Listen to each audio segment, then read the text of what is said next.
प्रिय छात्र एवं छात्राओं, हम लोग फ्लूइड पढ़ रहे थे, जिसमें हमने बर्नौली की एप्लीकेशन वेंचुरीमीटर कंप्लीट की थी।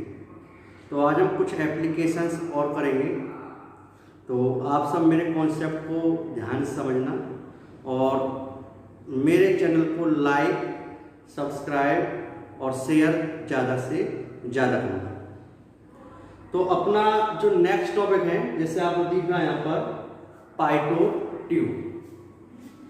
बेटा ये जो पाइटो ट्यूब है, इसका यूज हम मेनली किसी लिक्विड का फ्लो और साथ में किसी गैस का फ्लो, मतलब एयर, अगर हमें एयर का फ्लो कि भाई एयर कितनी वेलोसिटी से फ्लो कर रही है, या कोई गैस कितनी वेलोसिटी से फ्लो कर रही है, कोई लिक्विड कितनी वेलोसिटी से फ्लो कर रहा है, तो उस वेलोसिटी को मेजर करने के लिए हम इस पाइटो ट्यूब का यूज करते हैं।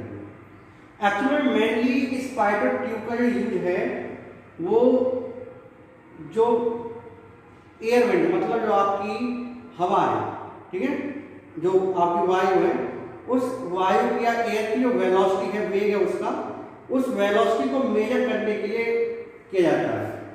जब और सामान्यतः जब एरोप्लेन मूव करता है तो एरोप्लेन के मूव करने पर एयर की वेलोसिटी एरोप्लेन के रेस्पेक्ट में कितनी होगा, ठीक है ना, एयर की velocity with respect to aeroplane कितनी है, उसका यूज करने के लिए इस सिस्टम को एयर विंग्स पर लगा दिया जाता है।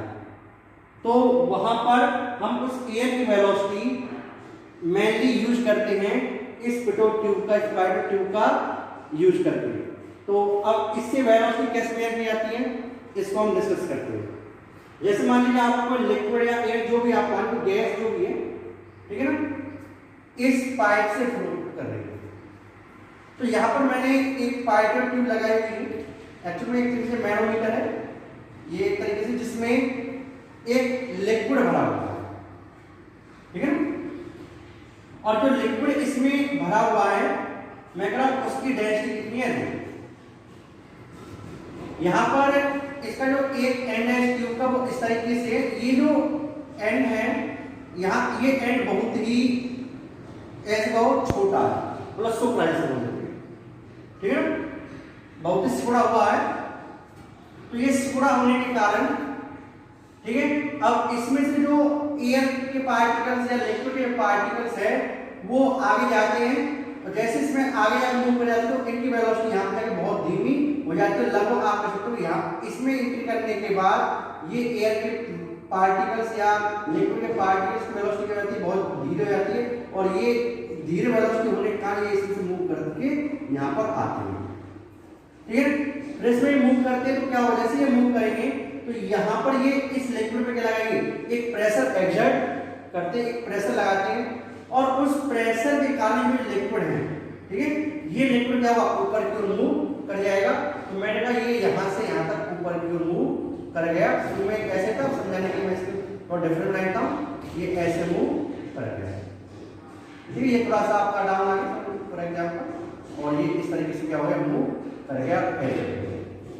एक्चुअली क्या है, यहाँ पर थोड़ा सा आप समझो कि यहाँ पे जो वेलोसिटी है वो एयर की वेलोसिटी क्या है, बहुत कम। जब यहाँ पे वेलोसिटी बहुत कम हो, क्योंकि एक्चुअली क्या होती है, मैंने आपको बताया कि फ्लूइड लिक्विड में जो टोटल एनर्जी होती है वो कांस्टेंट होती है। तो यहाँ पर क्या होगा, जब इसकी काइनेटिक एनर्जी कितनी हो गई, तो कौन सी एनर्जी कितनी होगी, प्रेशर एनर्जी इसकी इंक्रीज हो जाएगी। तो यहाँ पर इसमें एंटर होने के बाद ये एक प्रेशर डेवलप कर देगी इसमें ज्यादा। तो यहाँ पर इसकी वेलोसिटी, यहाँ पर तो मैं कह रहा हूँ इस लिक्विड की फ्लो वेलोसिटी कितनी है, बट इसमें इंटर होने के बाद इसकी वेलोसिटी क्या हुई, बहुत धीमी हो गई, लगभग 0 से हो गई, और ये बहुत कम वेलोसिटी होने के कारण ये वेलोसिटी इस वेलोसिटी की जो काइनेटिक एनर्जी है वो किस में कन्वर्ट हो गई, प्रेशर एनर्जी में कन्वर्ट हो। तो आप कह सकते हैं यहाँ पर प्रेशर बढ़ गया, और इस प्रेशर के बढ़ने के कारण ये लिक्विड में क्या लगा, ये लिक्विड ऊपर की ओर चढ़ गया। ऐसे यहाँ पर भी कुछ प्रेशर होगा, उस प्रेशर के कारण थोड़ा बहुत लिक्विड अगर ये होगा तो ये वाला लिक्विड क्या हो जाएगा, इसके अंदर एंटर कर जाएगा। आप जिस चाहो तो इस लिक्विड को यहाँ पे दिखा सकते हो, और ये लिक्विड भी यहाँ पर इस तरीके से आ जाए, ठीक है। अब यहाँ पर जो वेलोसिटी वो कह रहा हूँ कितनी है v, और यहाँ पर जो लिक्विड है ये लिक्विड क्या है रेस्ट में, इसकी वेलोसिटी क्या है 0। तो आपको ये v वेलोसिटी क्लियर करनी बेटा, ठीक है। तो अब ये v वेलोसिटी कैसे क्लियर करेंगे। अब बेटा मैं इस पॉइंट a और इस पॉइंट b पर मैं बर्नौली जो थ्योरम है वो लगाऊंगा और ये वेलोसिटी भी कैलकुलेट करनी है। तो पहले मैं इस पॉइंट a पे कितना प्रेशर निकाल लेता हूँ, पॉइंट b पे कितना प्रेशर निकाल लेता हूँ। अब देखो अगर मैं यहाँ से लाइन खींचूं तो ये सेम लिक्विड की सेम डेटल लाइन है। तो आप होता है कि सेम लिक्विड की सेम डेटल जो लाइन होती है, इस लाइन पर प्रेशर क्या होता है कांस्टेंट, मैंने कहा इस लाइन में pressure p।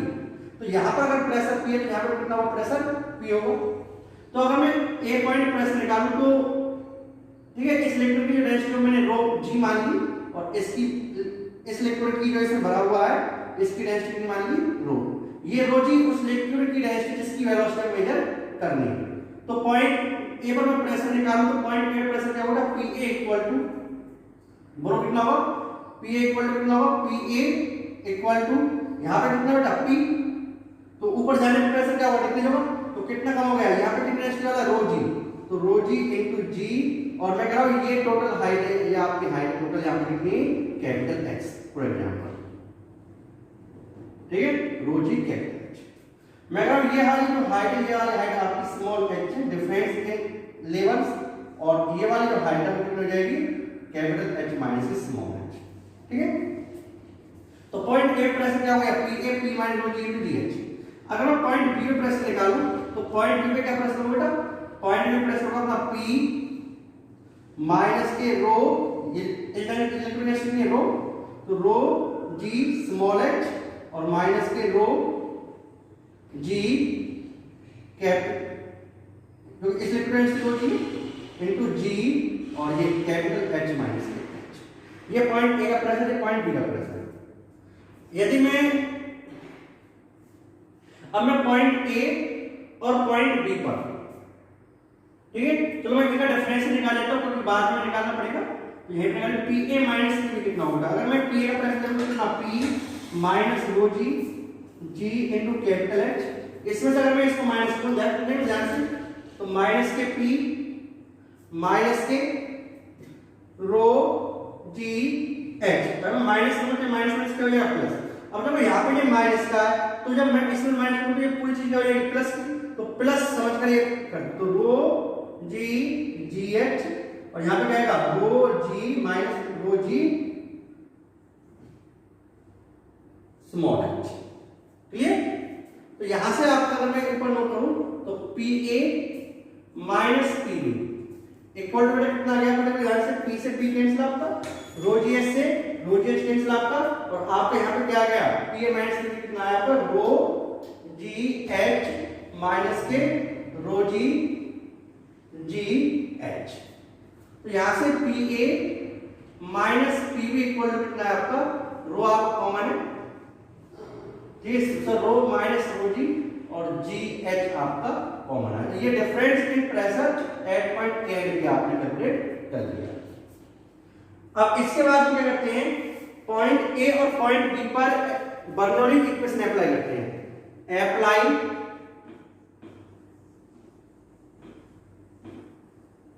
Bernoulli equation at point A and B, ठीक है। ए और बी पॉइंट पे हम बर्नौली इक्वेशन लगाएंगे। तो जब बर्नौली इक्वेशन लगाएंगे बेटा तो बर्नौली इक्वेशन क्या कहती है Pa, ठीक है, pressure times percent volume plus half rho. अगर आप ध्यान से बेटा तो यहाँ पे वेलोसिटी कितनी है, ये लिक्विड तो स्टैटिक में क्योंकि वेलोसिटी 0 वाली है, तो यहाँ पे काइनेटिक एनर्जी परसेंट वॉल्यूम क्या होगी 0, तो ये वैल्यू क्या रखते हैं 0। अब दोनों का लेवल सेम है ए और बी का, तो इसलिए पोटेंशियल एनर्जी को नगण्य मानो 0 मानो, इसका डिफरेंस कैसे हो जाएगा, इधर अब बी पॉइंट पे क्या होगी Pb plus half rho g into v square, क्योंकि यहां इस पॉइंट बी पे तो लिक्विड वेलोसिटी कितनी है v है ना, तो यहां पे प्रेशर कितना Pb आ गया। So this implies Pa minus Pb equal to half rho g v square. So v square equal to bracket में Pa minus PV upon rho g. So आप वैल्यू रखेंगे, so v square equal under root 2pa minus PV upon rho g. अब PA minus PV कितना है आपने अपना calculate किया ये वाला, सो वी की वैल्यू क्या आ जाएगा आपकी, v equal under root 2 rho minus rho g into g h small h upon rho g. So इस तरीके से हम पाइटर ट्यूब की हेल्प से किसी एयर की फ्लो की वेलोसिटी या गैस की फ्लो की वेलोसिटी, इलेक्ट्रिक फ्लो की वेलोसिटी कैलकुलेट कर लेंगे। आप इसे नोट करें।